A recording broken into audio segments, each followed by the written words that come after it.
Well, hello and welcome to the 31st episode of the Valley Urban Farm.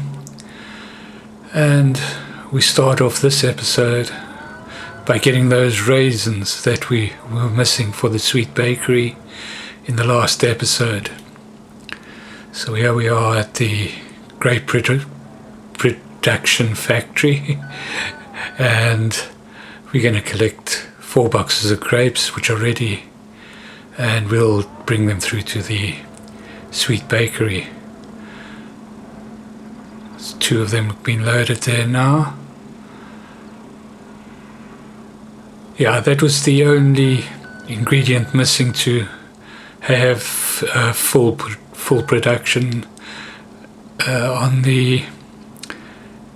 the sweet bakery.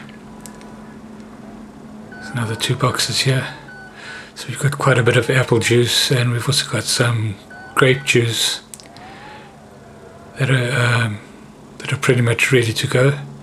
Price is just not right in those, and because it's not a fresh product, I will wait for the best price to sell those. It's something I'll have to look at in the next couple of episodes.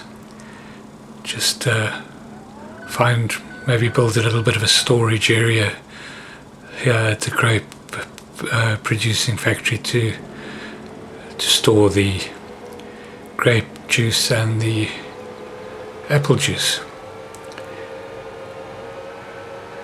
Now, I'm sure you noticed that we have a young Heinrich at that facility that was bought and driven very slowly, of course, up to that production today, and it will serve the grape factory and the oil factory up there. Right, so here we are at the production area, and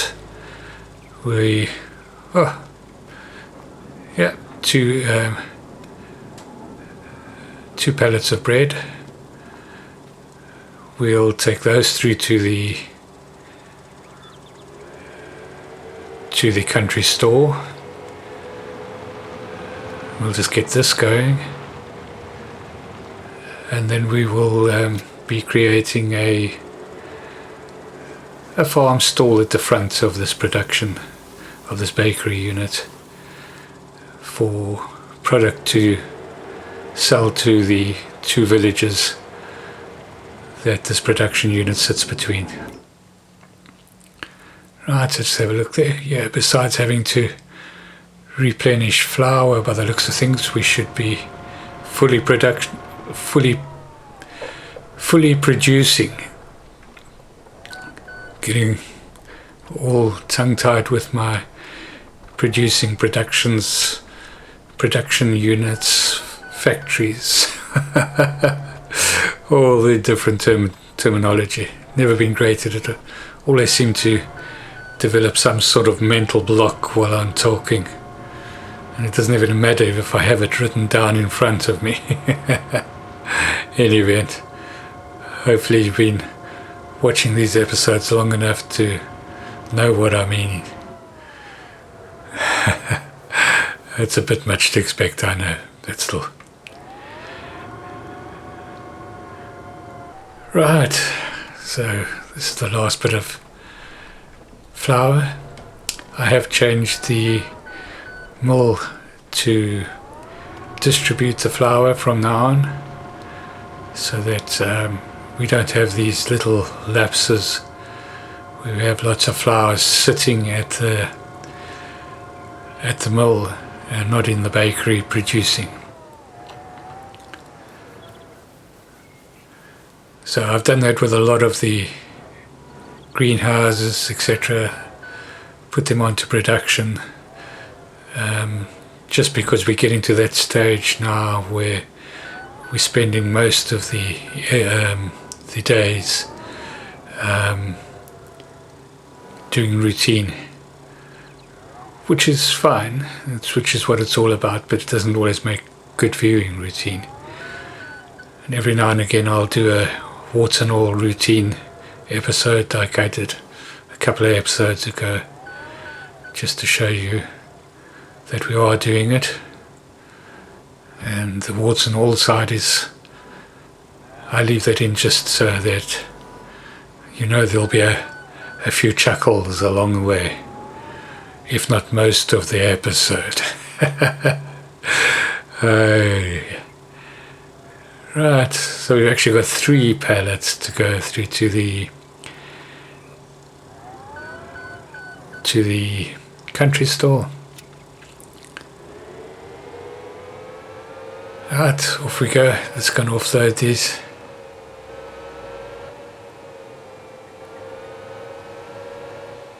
This country store is doing really, really well. This whole waterfront project is doing really well. Bedding in rather nicely. During the winter months, we'll probably just come around and have a look. So, time to buy some more land. I have been talking about that piece of land next to the production area, and we're going to go ahead and buy that. It's nice and flat. It is predominantly clay, so a good candidate for doing other things with. And yeah, so we've got it bought. We've flattened it all out. It's fairly flat now, and we can start putting a couple of extra things into there. The first thing we're going to put in is a nice big chicken coop. It takes 360 chickens, or 350, there or thereabouts. And we're going to buy them in fully grown and to the maximum capacity, just because we need to get producing as quickly as possible. So that's that done, and we'll go and rest overnight, and we'll come into the 1st of December, and we'll do all the bits and pieces of getting it up and running and start working on this area. A couple of little things that I want to put in here. We've got quite a bit of land now to build some extra stuff around here. We may, and I'm considering actually putting a dairy in, or at least a dairy herd of cows in, to supply milk. So a small little operation. Right, so we're now at the 1st of December. We did a rest overnight there. Well, we normally rest overnight, we sleep overnight. And we're going to just add a couple of extra things. So we're going to put up this little market type stall to expand the shop area of the bakery, and we'll be able to supply through this little area most of the needs of the 2 villages that are around here. Of course, they're going to have the lovely sweet bakery products, so we may even attract people from the main town, simply because we may eventually have enough stock to supply both areas. In event, let's get our productions sold. So we'll put some bread into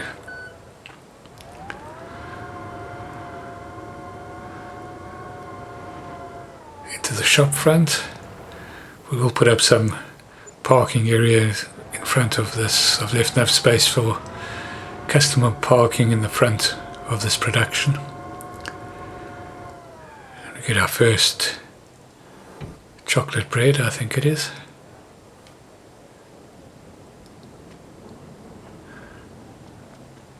Pretty sure it's chocolate bread, because raisin bread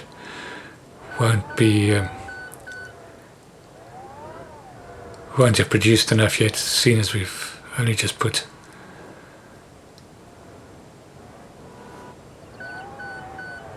raisins in.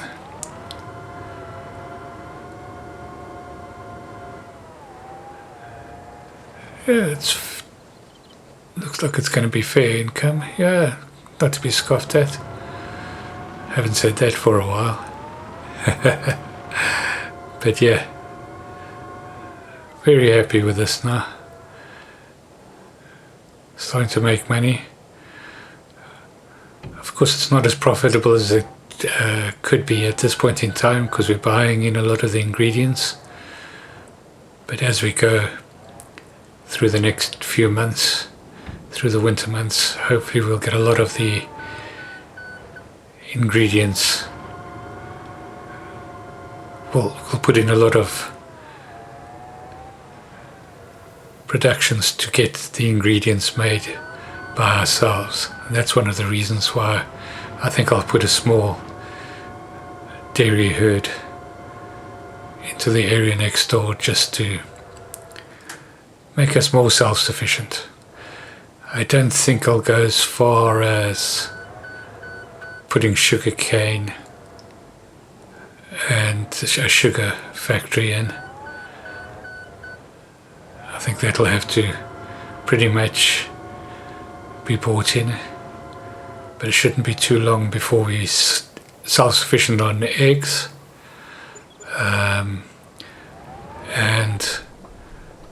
we are self-sufficient on flour, but the mills are not fully self-sufficient yet.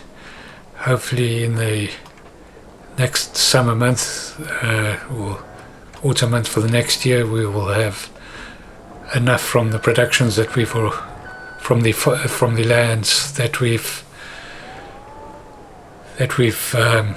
planted this year to be able to be self-sufficient for the next year. It's a bit of a juggling act at the moment because I'm not quite sure of the levels of production that we need to put in terms of wheat and barley to keep enough flour going. So that's most probably going to be one of the issues that we'll have to sort out come the next harvest season. Right, so let's get some feed into the chickens area. We can buy some chickens area into the chicken coop. Now it is quite big, so I will put 2 full loads of barley in for them to eat,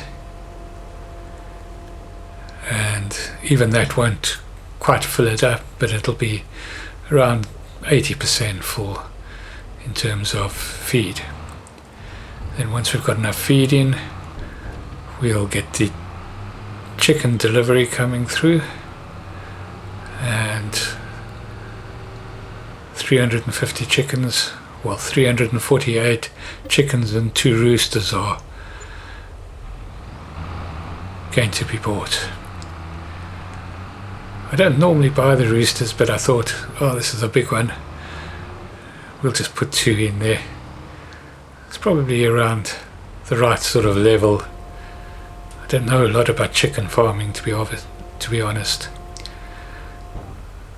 I know a lot of chicken farmers just buy chicks in from dedicated breeders,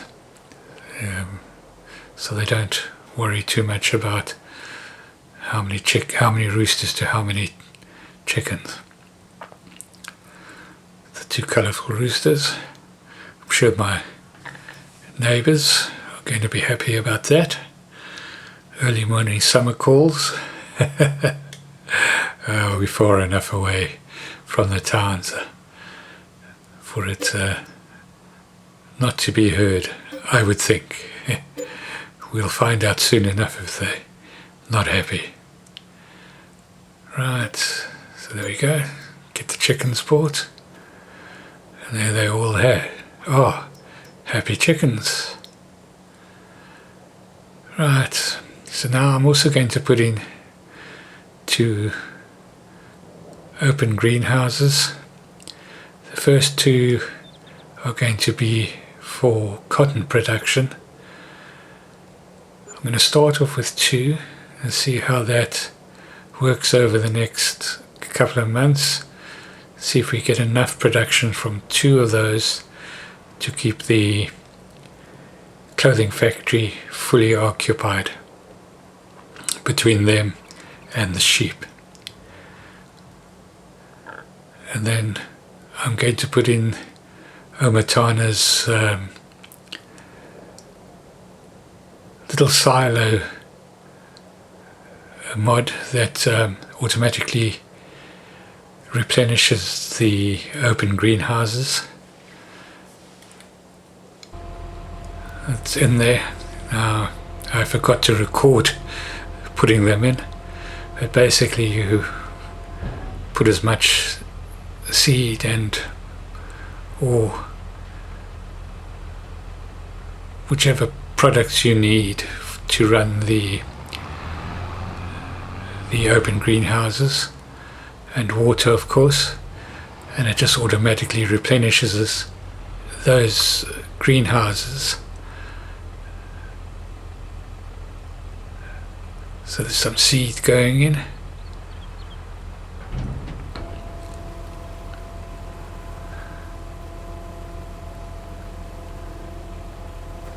And then we'll get some water in. Oh dear, I unhitched. Why?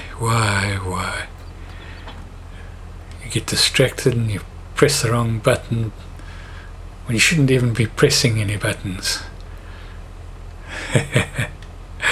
Oh dear. Yeah. And there we go. Switch the machine, the tractor off. Oh dear. All fingers and thumbs at the moment. I hope you're having a good little chuckle about that.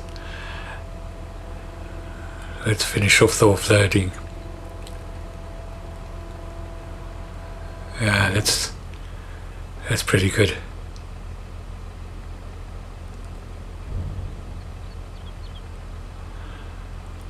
I've just put a load of seed in, a load of manure, because we'll do manure, not solid fertilizer, just cheaper. We'll just buy the manure in. It's only about 500 euros a load. You put lots of water in. So of course they need lots of water, and then just remember to replenish seed and manure on a regular basis. Right, I'm also going to put in another 2 open greenhouses, one to do lettuce and one to do tomatoes, to supply the farm shop that we put into the front of the bakery, because we'll sell.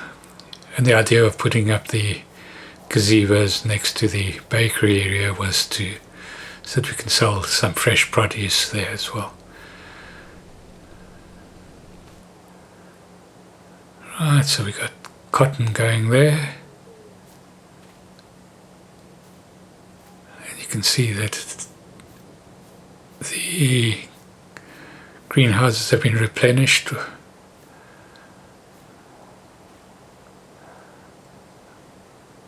They have just enough in of each required input. Trying to think of words again. And we've got tomatoes in there, and lettuce in there. Well, that's where I'm going to end this video. Thank you so much for watching. If you've enjoyed it, please like and and subscribe. Lovely, lovely sunset. See you in the next episode. Cheerio.